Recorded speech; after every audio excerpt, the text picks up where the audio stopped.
Okay, citizens, chance to speak, and since we have no one in the audience, we will move on to reports with accomplishments and highlights. We'll start with Rivercrest Elementary. Paula? All right. Hello, everybody. I'm Paula Blattner, principal at Rivercrest Elementary, and I'm really excited to be here tonight to share some highlights from our last school year.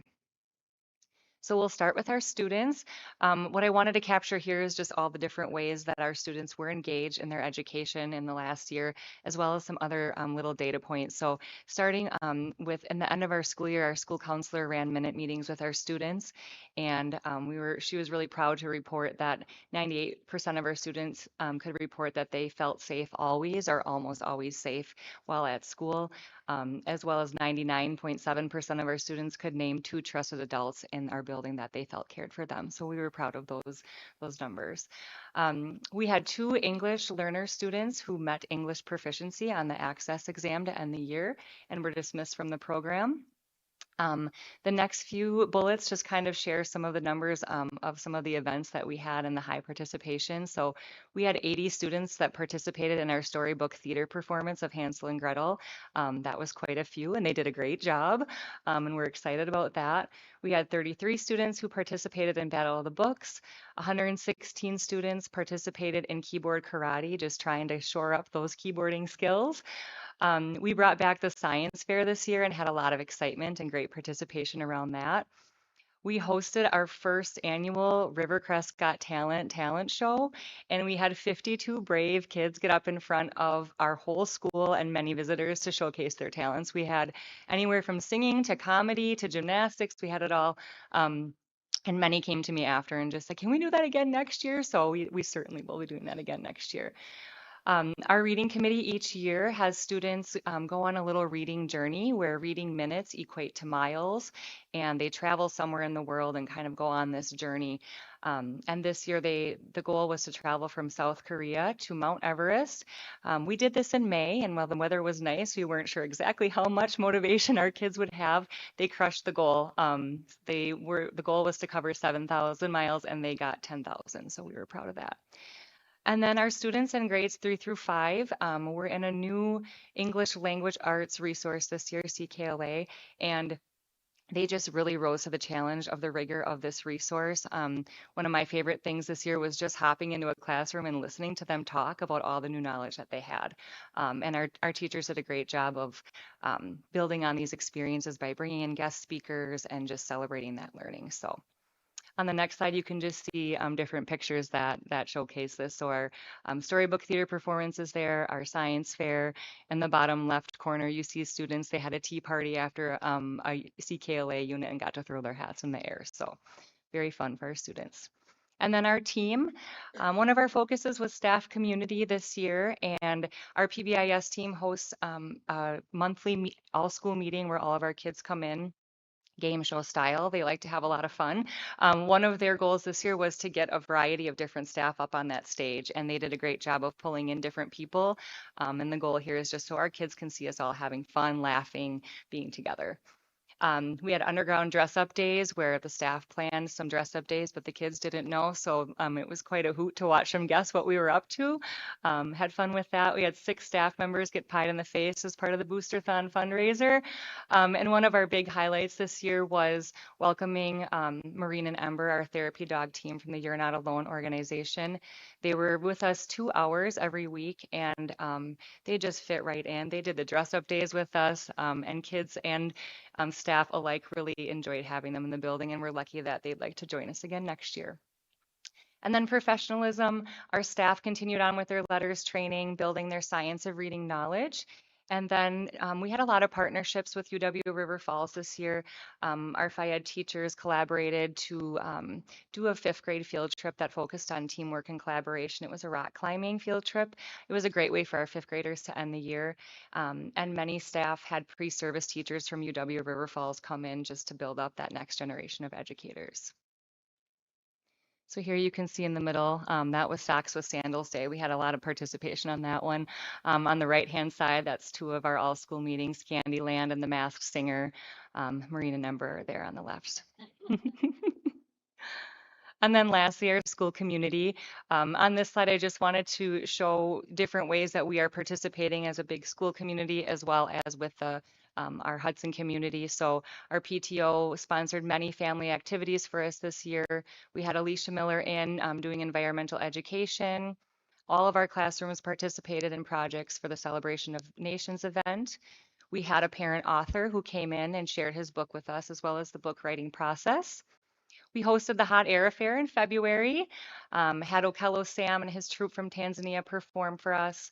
And then our student council just does a great job of getting out into the community. They organized the Stuff a Truck project for our building, rang the bells for Salvation Army, and then they're the food runners for Culver's Night for our fundraiser. And then lastly here, we held a kickoff to Summer Literacy Night in May and had really great participation in that as well.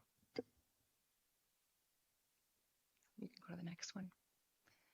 So here you can just see a few of those. That's our student council in the middle, our parent author who came to visit. On the left is our Color Run fundraiser that the PTO put on. So thank you for the opportunity to share a little bit about our school year at Rivercrest. So Paula, was it the first year Hot Air Fair was out? Yeah. Yeah, due to construction at EP, we had Hot Air Fair with us this Are they year. considering keeping it out there or back to EP? I have not heard. Okay. One idea for fundraising for your booster-thon, I mean, Nick would be a great way of raising some funds for the Pie in the Face We'll contest. keep that in mind. Please keep us informed. So, yeah. Anyone have anything else to say? Maria? I just wanted to say thanks for restarting the science fair. I just remember that being a great event and kids really loving it. I also know it's not a small feat to put on, so Yes. thank you for taking that on and bringing it back. Also, just curious, in the Battle of Books, how many books did the kids read? Oh, that's a great question. I don't remember. They kind of work together in the team. Sure, There's a sure. list, and each team does it a little bit differently for how they split that up, but there's Okay. quite a list, and they do a great job. Yeah. Fun. Mhm. Exciting. Great job. Yeah, thank you. Great job, Paul. Thank you. Thank you. Okay. Next up, the middle school, Jim. Good evening, everyone. Thank you for having me, Jim DeLune, middle school principal. It was a really wonderful year at Hudson Middle School, despite the construction, which I want to just give a great big shout out to our kids and our staff because they powered through. They never complained in every way, shape, and form you want to measure it. They had a marvelous year. So, some of our highlights, starting with our students, we demonstrated significant achievement gains in all phases, ELA, math, science, and social studies across the board, grades 6 through 8. Thank you. We had multiple state level award winners in choir, honors band, 19 medals at the state science Olympiad meet. 7 students qualified for our future problem solvers, and we had 1 first place winner for the scenario writing event. 4 state qualifiers for math counts, but really, to me, these next 4 numbers signify why it was a great year. We had 501 students participate in athletics. We had 497 students participate in competitive and non-competitive clubs. Between the time the kids put in and the time that those adults that supervise and coach and watch over them put in, that's a tremendous addition to the middle school community. We had 58 8th graders that come in for 2 days of training, and then they are web leaders and they adopt a 6th grade advisory. And then they go in throughout the year and they give monthly academic lessons to our 6th graders. That's been a great leadership development program that our student services department has really honed and perfected over the last 5 years. And then our student culture goal, at the end of the year, 99% of students indicated that they felt connected to one or more adults in the building. And again, that was a focus, and we really put a lot of effort into that, so we're really proud of that. The next is a collage. I don't know what happened to that picture in the bottom left. Maybe I didn't check the no photo list close enough, but it's just a lot of great kids having fun at the middle school. Next, our team, our language arts team, our ELAB team, which is our second 45-minute section of language arts in 6th and 7th grade, implemented a new curriculum. Our entire health department partnered with our instructional coaches and revised all of their assessments to make sure that they were performance-based. All of our first-year teachers completed state training in restorative practices. So last year and again next year, because we'll do it again, every certified staff member at Hudson Middle School is gone through restorative practices training from state trainers. Our student services department, for the first time, co-taught with our exploratory teachers, went in and did their academic and career planning lessons. We had an increase, so every counselor every month got in and did their developmental guidance lessons. Our mental health awareness week was a tremendous success, and we're actually going to have a committee next year of kids and adults figuring out how do we pull those things out of a week and expand them throughout the year. Instead of just saying, well, let's think about it for a week, let's really think about it. Let's try to implement it. Let's try to live it. Our department head team, and these last two bullets go hand in hand, they were tremendous. They conducted multiple focus groups built around our staff engagement survey. And for the first time since COVID, we hit our staff engagement goal. And it was, I really do believe it was the work of those teacher leaders on that team and the back and forth communication. If you're around the middle school the last 5 years, the springtime, it was a fun spring. It was a kind of a pep in people's step, and it just, I didn't want it to end, and I don't want to wish the summer away, but I'm looking forward to getting going again. So again, more pictures. If you look down in the bottom left, you'll see the House of Nobles. They dressed up as the Breakfast Club. And then Mr. Fritz in the bottom center, he went to one of our bingo nights and got slimed. And we just had a fun week. On the upper right-hand side, you'll see, folks, one of the things, my team, Trevor Hagerman, associate principal, Nicole Bright, assistant principal, and Sheila Warren, dean of students, we planned just kind of a teacher fun week, a wicked week. And so we kind of put them through their paces and gave them lots of activities and fed them a lot. And that was a really fun piece that we're looking at maybe doing a couple of times next year, just to kind of help bring in some more collaboration and just enjoying each other's presence in the building.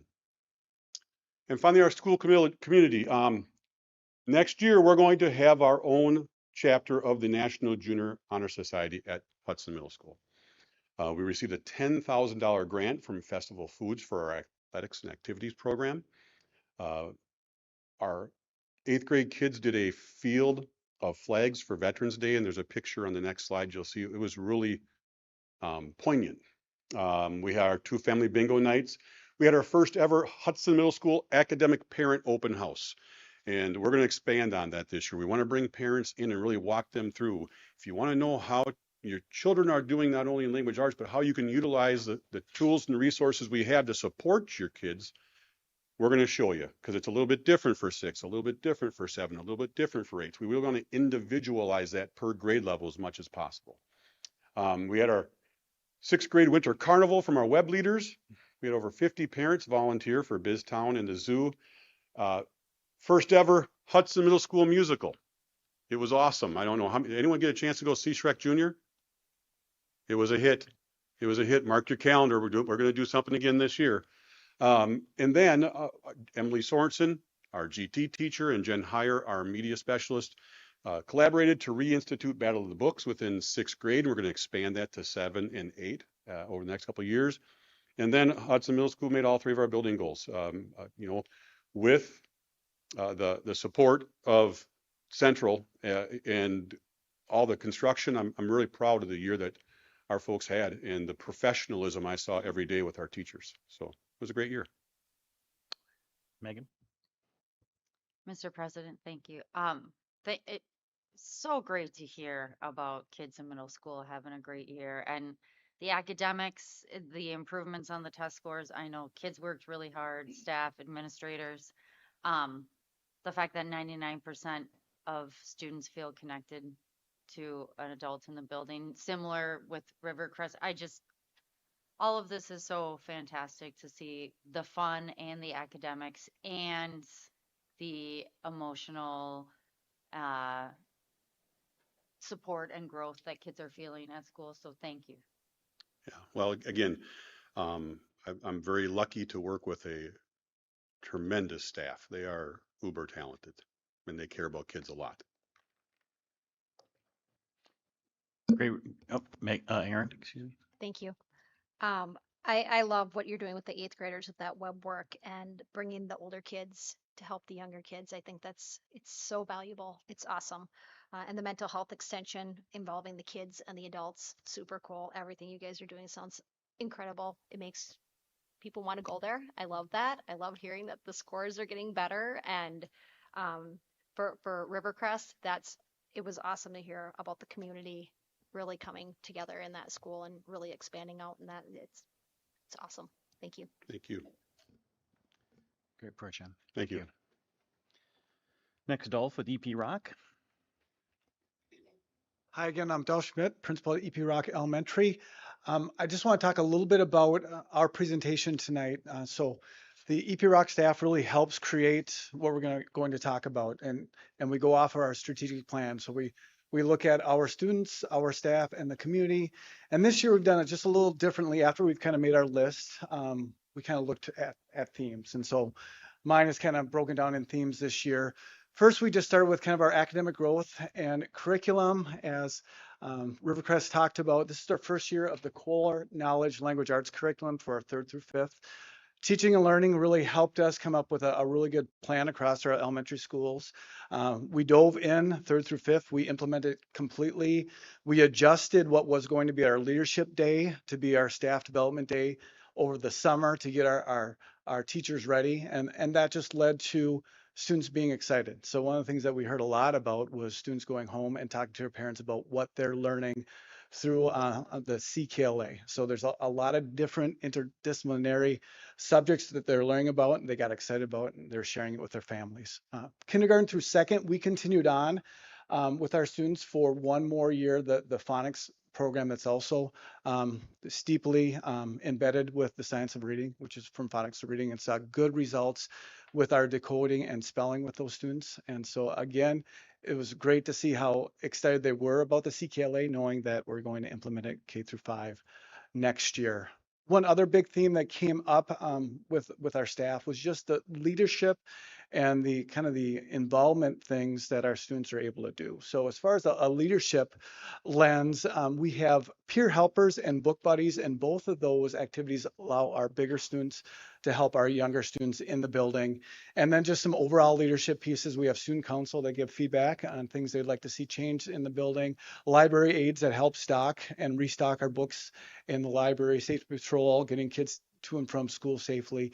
And then we're really proud with the level of participation, not only with projects for Celebration of Nations, but our students and families going and participating the night of Celebrations of Nations. And I just have a list of some of the highlights as far as events and activities that happen in our building. So, you know, district-wide, we have the track and field days for fourth and fifth, but we also have a special track and field day for our K through third graders. At EP Rock, our students demonstrated just some really great empathy, talked about olders helping youngers, but also flexibility with the construction. So there's a lot of transitions that happened during the year, and the students really took that with a grain of salt, you know, not only moving, but noises and kind of working through that during the year too. And finally, minute meetings at our building too. We got the same type of feedback that students really feel safe at EP Rock, as well as have at least one adult that they can turn to. So some of the pictures. So we have our booster-a-thon there, and our theater production. Upper right, Earth Day event picking up in the community. And then one that I really love is different times during the year, our students go down to nursing homes and interact with some of the residents there. So just some of the activities, both fun and leadership happening at EP Rock. And then with our team, so we had some really good support, like I said, with professional development with the CKLA for our third through fifth. We have a new instructional coach this year, Olivia Condon, who is one of our kindergarten teachers, and did a great job with her instructional coaching across the building. And then I'm really proud of just some of the voluntary staff development that my staff takes advantage of. So I have one group of, or a group of staff members that meet monthly, and they're continually looking at how can we make sure our students feel welcomed and included at EP Rock Elementary. And then we had a second time that we've done a book study on the book What Happened to You, and it's all about trauma-informed care. We did a few years ago. We wanted to revisit it, but we also want to bring along new staff in the building. And so we did that the second half of the year and had monthly meetings with that and kind of read a couple chapters and discussed. Flexibility and support. Our staff was just awesome during this ongoing construction, classroom changes, new curriculum with the CKLA. Just a lot of teamwork and mutual help during that process. And I think the checkout day was just kind of encompassed that.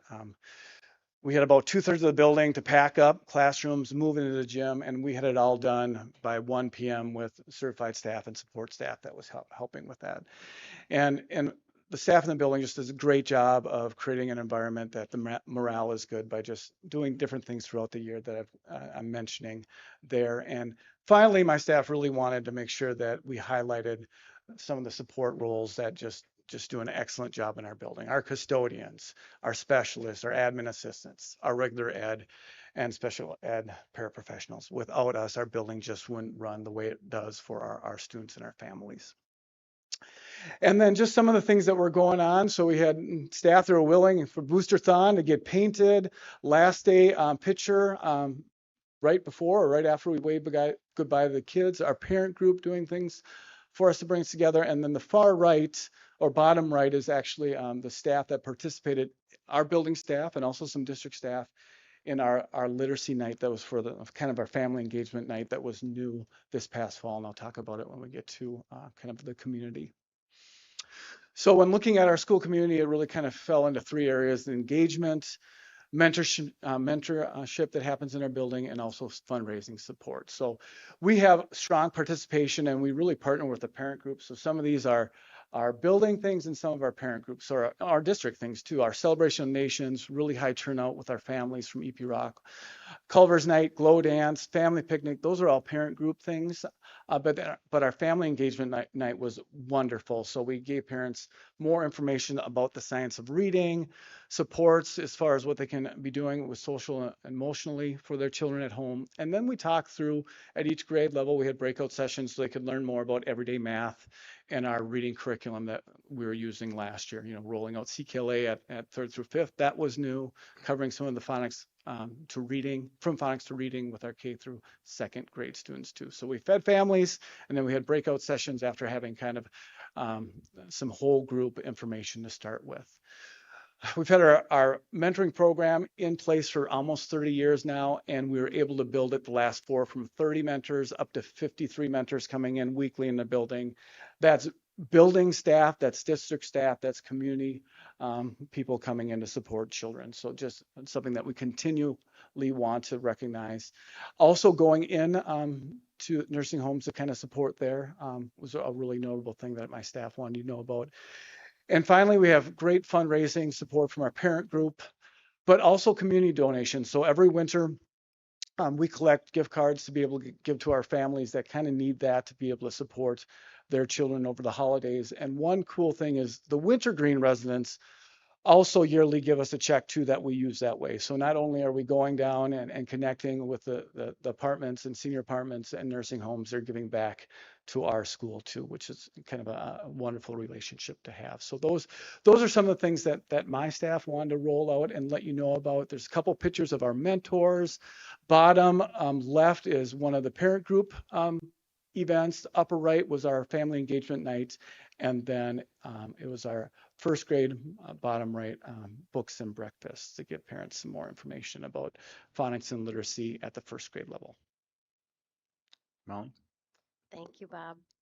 I just wanted to say, Dolph, one thing I noticed that you brought up was flexibility, and I know that Mr. DeLune also mentioned the same thing. Just that how important that is as modeling role models, modeling flexibility, because we all get frustrated by interruptions, and some of us are more sensitive to noises and things like that. And it's hard, I think, probably for you guys to be operating your buildings in an optimal way with everything that's going on. So thank you for all that you've done, and thank you for bringing that up. It's a really important skill to have.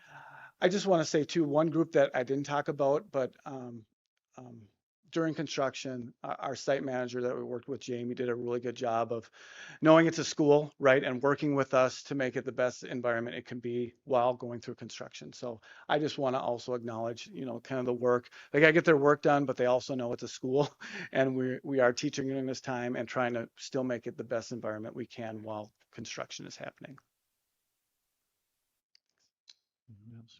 Thank you, Dolph. Next, Shannon with North Hudson, followed by Holton. Yeah, good evening. Shannon Sexy, principal of North Hudson and Holton. I did mine a little different. I just highlighted certain things, not go through everything. So you can ask me questions if you have any along the way, but I highlighted some that I wanted to speak to a little bit deeper. So in our students, you can see all of the things there. One of the highlights, we had DARE. We had the DARE program back this year. So we had all of our fifth graders participate in the responsibility and the important decision making sort of curriculum. And Officer Sharfbelig, she did it for North Hudson and Holton this year. So our fifth graders got an experience that I think not in my time that we've had DARE. So that was interesting for us and fun for the kids. And we even had a mascot at Holton, the DARE mascot. And we had over 70 students participate in Battle of the Books, which is really a lot. And we had every fourth grader participate. So that was neat too. We had one of our goals at the building level is when we tried to look at students, if they could align the school-wide expectations of respectful, responsible, and safe, they couldn't define that what it looked like at home. Only 53% of our students could say, oh, I know what it looks like to be responsible at home or respectful at home. And we did this in both buildings, but I wanted to highlight that here because we were pretty low, 53% at North of our kids who could do that, and 100% could at the end of the day, at the end of the year. So one of the action steps that we took is we had a family matrix, just like we do our classroom matrix, sent that home, had students fill that out with their families. And then and we had parents who appreciated that too. So, so that's what I wanted to highlight on our students. If you go back, there's another one that I looked. So we, in our forward percentages, we increased 17% over last year in ELA and 15% in math. So that was a highlight for our students as well. And there are some pictures just of field trips, the kindergarten with the fire truck, the students, they do the, what's that? They do the mascot. We had Raider, the mascot, if you can see underneath the picture of our students, he was new this year as well. And Wax Museum, that's what the kiddos are down on the bottom right. Tradition, Wax Museum. Yeah, okay, so for our team, really what I wanted to highlight here, we did a lot of fun things too, but really what I wanted to highlight is similar to the other buildings that had construction, is that they did all of these things with students, with their team, with the community in the midst of 4 different phases where we moved 5 classrooms out and we redid them, and then they moved back and we moved 5 different classrooms out. We had 4 different phases of that during school. So, our staff had a really good attitude about it. They know that at the end of it all, they're going to have a really nice building. But again, it's like you said, they modeled what flexibility and what positivity looks like, and they all helped each other out. They stayed after work, they moved and helped each other out, and within hours we had classrooms set back up again. So I think anything that I highlight here would goes along with the positivity and the work that goes into construction on a staff. Yeah, and these are just pictures of our staff doing fun things. We too did the underground dress up week or whatever, where students had to guess what we were doing. And yeah, through it all, there they are, learning the letters. We continued the letters training and did the CKLA training, and through it all, still had a lot of fun.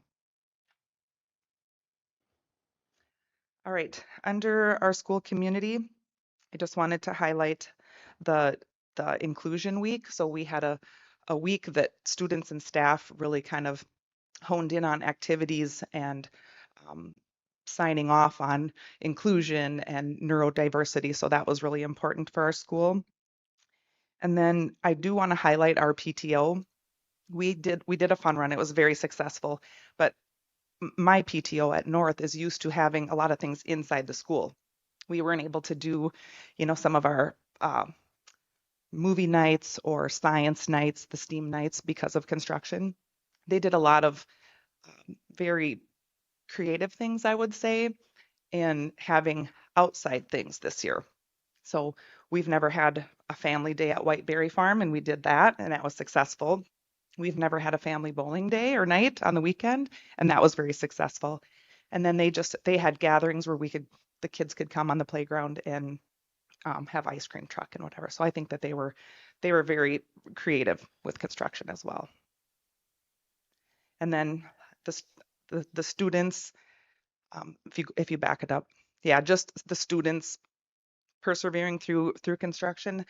They had to go out the front door in order to go to the playground out back all year long, just because of the gym and the media center. And during one of the phases, a hallway was completely closed off, so they had to go around this way and around this way. They couldn't go through. So students were just as positive and flexible, and then just wanted to highlight our custodial staff. They worked double duty this year.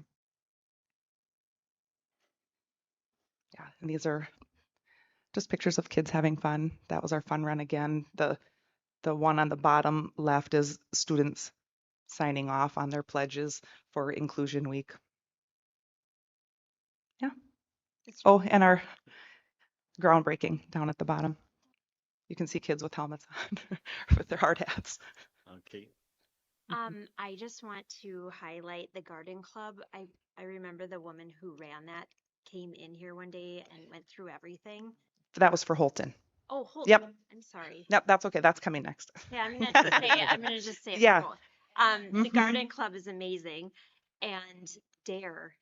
Mhm. We all remember Dare, Yeah. and that's an awesome program. So Yeah. I'm super excited it's in our schools. Yeah, it's my first time in 7 years that I've seen it, and it was a good connection, a good community connection too.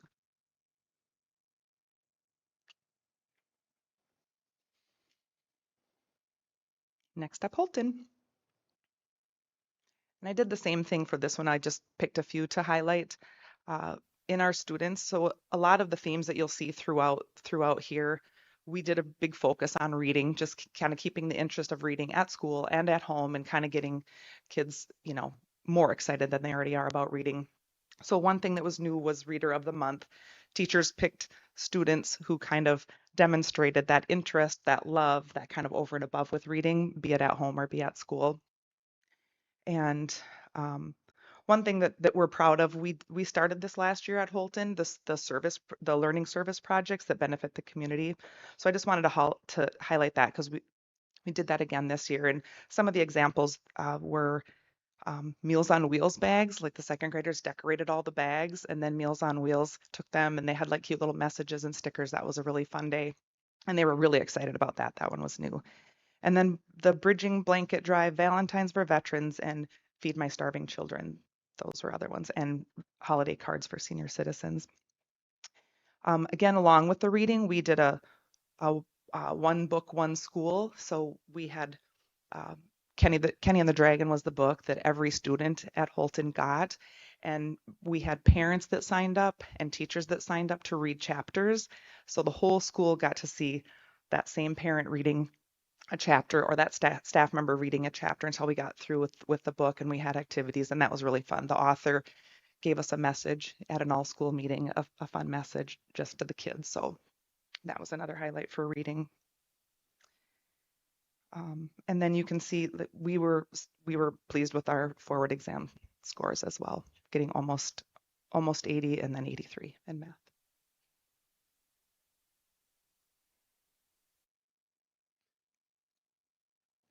You can see pictures of our concerts, and the top right was a HPA sponsored Learning the Ropes jump rope assembly. And the top left, that's the ice cream truck. and bottom right, that's the Valentine's for senior citizens, or that one's for vets. Yeah, just more fun. Okay, our team. So what I kind of wanted to highlight here was our PBIS goals. We had a little bit more of a focus on staff and what we could do as staff.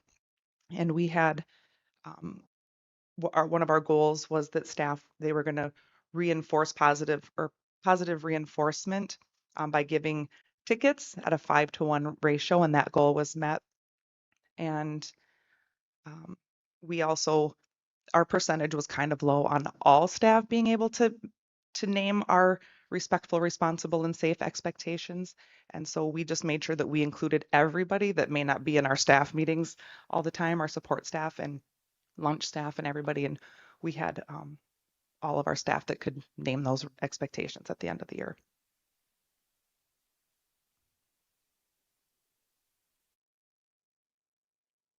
And those were just fun pictures of the underground dress up days. That, I think that was a TikTok thing this year because everybody did that, but it was fun. Okay, and last, our community. So this was new for us. We too had a therapy dog, Eddie. So he was our staff member. He had his picture up on the wall with the rest of the staff. And so that was a really fun thing that staff enjoyed, but our students were very excited. Eddie would sit every Thursday at the door and greet the kids. And so that was new and fun for the kids. Let's see. Oh, we did a similar kind of read around the world, but we did read around the Disney parks. And so they met our goal here too. Holton students read over 63,000 minutes in our 1 month. And then so they got to travel to the different Disney parks. And at the end, we had a celebration of Disney Day, and we had centers, like little Disney centers that they participated in. And then I just wanted to highlight too at the end, these are some of our favorite traditions at Holton that they've been going for years and years. They're what the students tell me that their best memories were. And then I had 2 staff members that retired this year from Holton, and when I asked them what their favorite memories were, these were the things. And what they were going to miss, these were the things. The Holton Bazaar, the all-school skate, the talent show, kite day, garden club, and the bell ringing. And I think most of those are pretty unique to Holton. So, and then those are pictures. You can see Disney Day, the all-school skate, kite day, bell ringing, and then our garden club. Brian? Thank you, Mr. President. As I think the only Holton alumni at the table, I just have to highlight that the Holton Bazaar is my personal memory, and Sandy, the garden club, was my babysitter as a wow. child. So, but I just really appreciate hearing about all of the traditions at Holton that really build into the culture, the special culture. Yeah, and I think a lot of the buildings have gone to different fundraisers, and North Hudson was like my first year. That was like the last year of their carnival, but this is like the one school that's held on to that Bazaar carnival type of fundraiser. So yeah. I was surprised, kind of hit me a little bit. The disco lunch, I'm like, oh, that was like 30 years ago for these kids. How do they look at that? And then I thought, oh, I did sock hops when I was in school in the 70s, so I get it. And disco lunch is very exciting. So, excellent. Megan?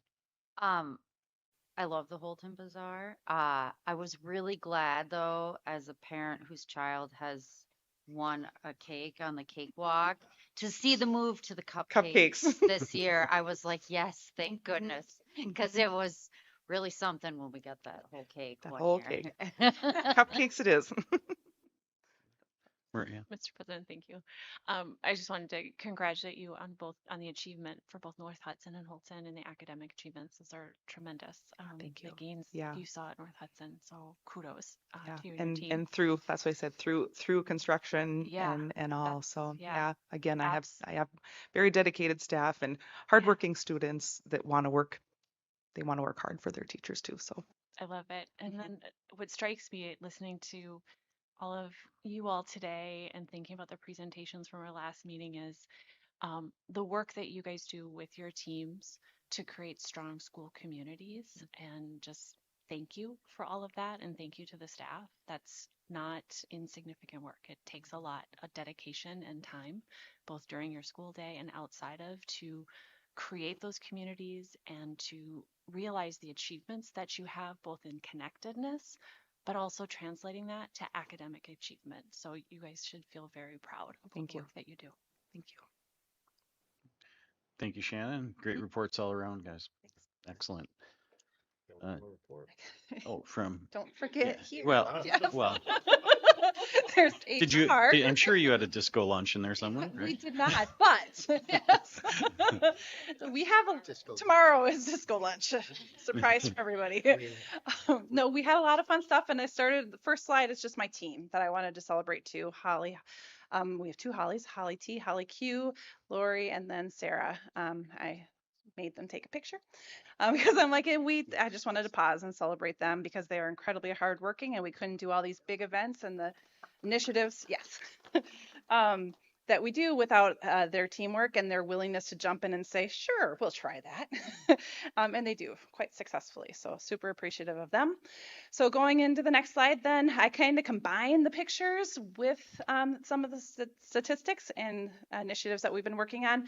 Recruitment, 51 certified staff, 28 long-term subs, 2 administrative vacancies, 18 athletic vacancies, and 101 support staff vacancies during the 24-25 school year alone. The onboarding committee has been continued push between teaching and learning, and then HR department, where we're really focusing on developing a consistent pathway for certified staff to get acclimated and become part of our culture when we hire. So it's the recruitment piece, but it's also the retention. It's like, how are we bringing them into the fold? Part of that is the Veteran Ambassador Committee. So we are in our second year of the Veteran Ambassador Committee. A couple of new things that we did this year is we had a fun, at the beginning of the year, we had a pop-up social, which was hosted at the FIPS, where we just had brand new teachers and our Veterans Connect. And it was a great event, attended really, really well. And then a lot of celebration coming out of that. During that event, we had our Veteran Ambassadors, which is a volunteer committee, write little notes for all of our new teachers that we waited about 3 weeks and sent them out to the buildings so every new teacher got a candy bar as well as a positive note from a teacher, from a veteran. And I think they're just seeing increasingly how much impact they can have as a team. And I love that collaboration. We're hosting another pop-up social coming up in August. Retention, we did the wellness walk at the beginning of the year. Hope y'all can come to that too. It's a really fun way to kick off the start of the school year, as well as with all the other activities that day. We had a continuation of our Cheers for Peers program. We had the 4th annual Staff Family Fun Night in February. 350 staff and their families attended that. And then also the recognition banquet in May, where we had the most ever attend at 220 attendees. Something else I wanted to focus on the next slide is the implementation of Frontline Central. It was a huge undertaking for our department this year, and certainly led by Sarah Jameson in my department, but also Tracy Lewis in Financial Services. They really worked hard to get all of these initiatives done, and really came down to completely digitizing all of our personnel files. So over 1,000 employee personnel files, working with EO Johnson. We had to, it was a leap of faith. Once they took all those, they wrapped them up in like saran wrap and like removed them off site and said, you're never going to see them again. That was a little stressful, but we'd had lots of checks along the way, and they did an amazing job of scanning and housing them. And yeah, they are officially destroyed now, which is all okay. It's going to be okay. But we still are using paper, like payroll forms, new hire forms, and we're transitioning all to electronics with the assistance of Frontline Central. So that's been a huge initiative, lots of back and forth of how trying to get things to work in different ways. We have the certified staff contracts, support staff letters of intent, all done digitally now for the first time ever, which is super amazing. Streamlined delivery tracking of our trainings. We're going to be pushing out more and more of this to staff as we start the school year. And then onboarding of all of our new hires is done through the system. Although it's a lot of investment this year, as my last bullet indicated, we're hopeful that over 250 staff hours annually will be eliminated because of the transition to paperless files. So that was an exciting initiative that took a lot of time. Our students is the next slide. Staffing to support our students. Certainly we do the annual staffing process where we involve a lot of different parties and we walk through what the staffing at each building is going to look like as due to enrollment, due to different priorities, and we continue to do that. Student transportation, Safeway Bus Company and Associate Principal Trevor Hagerman and certainly Ashley as well work really hard in getting all those students to and from school. We have 2,500 public school students and 195 private school students who regularly use our buses, and we track that through our Traversa app and the card reader. So we have a lot of kids going on those buses. We also did 2,500 background checks. That was up about 500 this year, in part because of the construction workers, which we do background checks on anybody who's going to be on site if there's students on site. So that is an initiative that we are very firm on. Then our school community. We again partnered with the Chamber of Commerce for the annual teacher luncheon. We had 51 new certified staff. The United Way campaign that we work with where we allow for payroll deductions if they want to contribute to United Way. We had flu shots, and then a big point of celebration is we had 162 student teachers this past year, which was the most we've had, with collaborating with our area universities, and that was a great success, many of whom we end up hiring if we have vacancies. It's a great time to get to know each other through that process. And then we had participated in the North Hudson Pepperfest parade and had fun doing that as a leadership team. So that's HR report. Anyone? I just want to thank you, Andrea, for all the hard work you and your team put in. I mean, it just kind of chugs along, and then when you put all this down, it's like, holy moly, it's a lot. So I thank you very much. It wouldn't, without your support and the things that you and your team are doing, we wouldn't have excellent teachers like we do. So thank you. Thank you, Mr. President. Kate. I also just want to say how exciting it is that we'd have that many student teachers. I really had no idea, and I think it's, as an educational system, it's awesome that we can get those future teachers going and develop them. So thank you for that too. Yeah, and way to go with technology upgrades and the paper purge. I know it wasn't easy for you especially. But Bonnie and it was a joint effort, and our departments really, really worked hard on it. Yeah. And we're glad we're at least knocking wood, hopefully through the worst of it. Very good. Okay, next we have crime statistics on school property. Tara.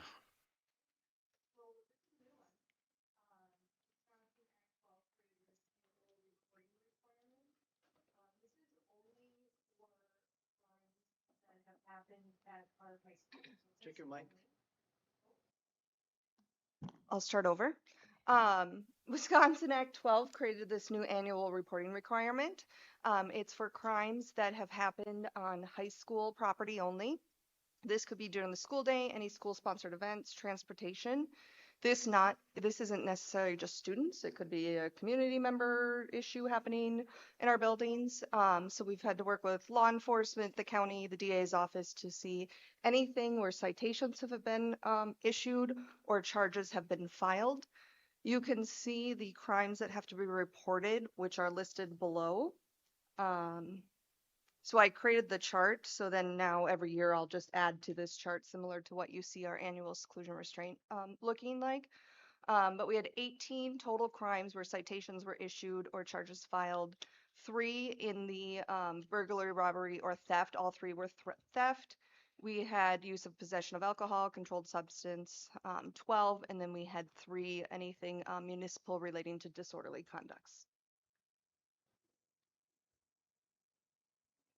So that was reported, has to be reported to DPI by the end of July. It's already been reported and then shared with you by the end of July. So you'll see this next summer as well. Very good. Thank you. Yeah. Next would be 2025-26 enrollment update with Andrea. Yes, so we're in a routine where we're just regularly sharing this information so you guys can have the information as we get it. So you can see from this update compared to June, not a whole lot of movement. I think we're down or up one child when it comes to the elementary numbers. However, with the board action last month to increase or the board conversation that resulted in increasing the Hudson Prairie sections, you can see we're now at 93 sections instead of the 91 sections. And at this time, we don't have any classes that are outside of our enrollment guidelines at the top end. Certainly, we have a lot of green on this document, but not at the top end of our class size ranges. Then the high school, middle school, we're up. We're the same at the middle school, so no big change there. But high school, we did add 14 12th graders, primarily because of how numbers fall and some of the transition program rollover that occurred a couple weeks ago. That's what triggered the additional. They're not really new kids, it's just a re-enrollment as a result of our processes. So it's at 1694 at the high school and then the 1070 at the middle school. That's all. Thank you, Andrea.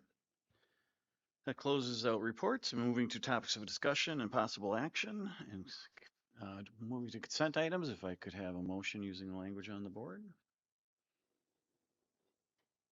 Mr. President, I move approval of the consent items and that the Chief Financial and Operations Officer be authorized to pay bills in the amount of $9,300,169.92. Do I have a second? Second. Second by Kate. And all those in favor say aye. Oh, is there any comments or any? Okay, all those in favor say aye. Aye. All those opposed say nay. Hearing none, the motion, consent items pass. Mr. President? Yes. We do have a retirement. We do. Yes, we do. So Annette Kelly, who is Administrative Assistant to Teaching and Learning, is retiring effective at the end of September after 16 years of service. Certainly we'll invite her to attend the spring banquet as well, but I wanted to recognize Annette at this time. Thank you, Andrea. And we also, with the approval of the consent agenda, we also have some changes with our administrative team, 2 interim appointments through that process. One of them's here tonight. Shannon Sexy will be moving into the interim chief academic officer role, so excited to have her. And then Sarah Engstrom Wide who will be moving from the Hudson Virtual Charter School to take over for Shannon at Holton and North Hudson. So excited to have both of them. Shannon starts tomorrow in her new role, and Sarah starts on Monday in her new role. So just excited to have them both. So. Okay. Thank you, Nick. Do we move to the approval or do we do a family meetings? That already did. That's already included. Okay. Now you're on B. Okay. Next up is annual approval of academic standards. Nick. Yep. So typically this would come out of teaching and learning office, but since it's kind of a vacancy right now, I'll handle this. This is the same academic standards that you saw at the work session in June. Since 2015, Act 55 requires the board to publicly adopt academic standards every year. We adopt the Wisconsin academic standards every year. You can see through that presentation, nothing's changed since we went through this at the work session, but I guess the recommendation is that the board would approve the Wisconsin academic standards for a 25-26 school year. Do I have a motion? Mr. President, I'd like to make a motion to maintain the Wisconsin academic standards as the academic standards used in the Hudson School District for the 25-26 school year. Do I have a second? Second. Thank you, Molly. All those in favor say aye. Aye. All those opposed say nay. Hearing none, that is approved. Next, we have some policy updates. We'll start with Bonnie at the first reading of school wellness. Sure. So this was the same policy was presented at the work session. We had our 5-year review with DPI, our administrative review. They recommended some changes that we needed to make to our wellness policy. We had our wellness committee make recommendations. The areas that had the changes were regarding nutrition promotion outside of the school meal program, food provided but not sold, and food and beverage marketing, as well as the updated USDA non-discrimination statement. And then the updated policy is attached for your review. But there's no changes since the work session. Okay. Thank you. We'll hear that the next meeting, I guess, right? Next. So we'd need a motion to We do. approve the first reading of this policy. Okay. Mr. President, Yes, Megan. I make a motion to approve the first reading of the wellness policy, policy number 458, as updated. Do I have a second? I second. Second from Maria. All those in favor say aye. Aye. All those opposed say nay. Hearing none, first reading passes. Next, moving on to parent and family engagement with Nick. Yep. So again, this is a teaching and learning policy. This is from Act 20, which was the literacy program or reading program approved by the legislature actually 2 years ago. And the way it works is it adds to our current parent and family engagement Title I program policy, which is policy 352.51. If you go to the end, the language at the end is essentially taken verbatim out of the law, so that we have it correct in there, and it's the policy recommendations that's coming from WASB and also DPI. So the recommendation of the administration is to approve the modification to this policy as presented. Do I have a motion to approve? Mr. President, Smiley? I move approval of the first reading of the update to policy 342.51, parent and family engagement as presented. Second? I second. Second from Maria. Thank you. All those in favor say aye. Aye. All those opposed say nay.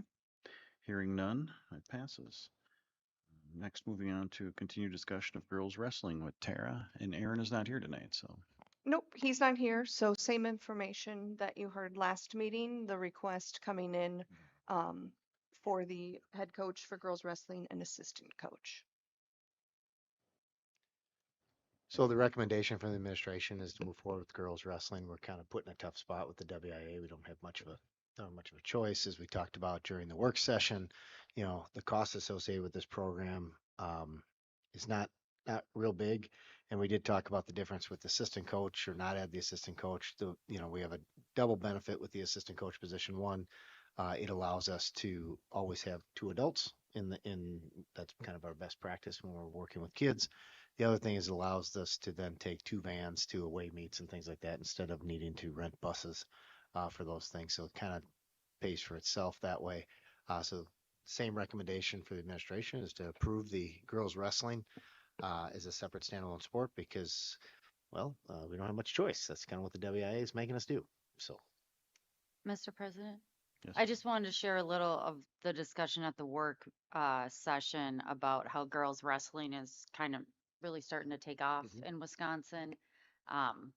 Maybe others knew this, but I didn't before then. And I just think it's super exciting to see. And I think it's important that we support our girl wrestlers the same that we do for our boy students who wrestle. Would you like to make a motion for that too? I feel like I've made too many motions. I wanted to Aaron? I have a question. Yes. We talked some numbers the last time, but is there actually a confirmed number of girls that are going to be participating this year in that program? So they don't, the numbers come in, they'll register for those. It's after October 1st is when they actually register for wrestling. So like July 1st just opened for fall sports. And then as we get done with fall sports, then we register for winter sports. And please confirm the amount of kids that ride in each of those vans. So the vans, I believe, are 10 passenger vans. So So it's with the 8 driver, so it's about 18. We could handle up to 18 kids with two coaches. So 8 kids, 2 adults per van. Well, I mean, if we have one adult per van, and a coach and a head coach in one van and assistant coach in the other, then you'd be able to get 9 kids and one adult in each of the vans. For some, maybe not the right time to mention it, but for some reason, I mean, could we stipulate an assistant coach position based on how many kids are in the program? Like, say, if there's 8 kids or under, do we really need to have an assistant coach and pay that extra fee? I mean, is there a way that we could, when we vote on this, kind of, I mean, I don't. Yeah, I mean, conserve I here mean, a what, little yeah, bit. yeah, I mean, one of the If it's not challenges, needed, there's not, 8 kids, one coach, that's a good number. mhm. Yeah, one of the challenges we'll run into will be that, um, you really won't know the actual number of kids in the program till the first day of practice. Right. And if you don't have somebody hired, the likelihood of being able to hire then and be ready to go is not real great. Usually it takes us advertising a couple of months to find assistant coaches for programming and things like that. So, um, we can make it if it's budget related item, we can, uh, pull it, we'll pull it from another budget line item. So we keep it within the confines of the budget. So it's not an ad, it's, within, we'll just supplant something else, in another program, if that's a concern for the board. It's a concern for me. I think it's wise to not over, and save it for where we actually really need it. Just my 2 cents. Besides the challenge of potential finding coaching in a short time frame, wasn't there something also with having one coach with, say, 9 kids and traveling, less supervision issue or a heightened supervision issue? Yeah, we try to make sure we have two coaches, um, when kids travel, two adults at least. Sometimes it's a volunteer coach and a paid coach, But again, not a parent, right?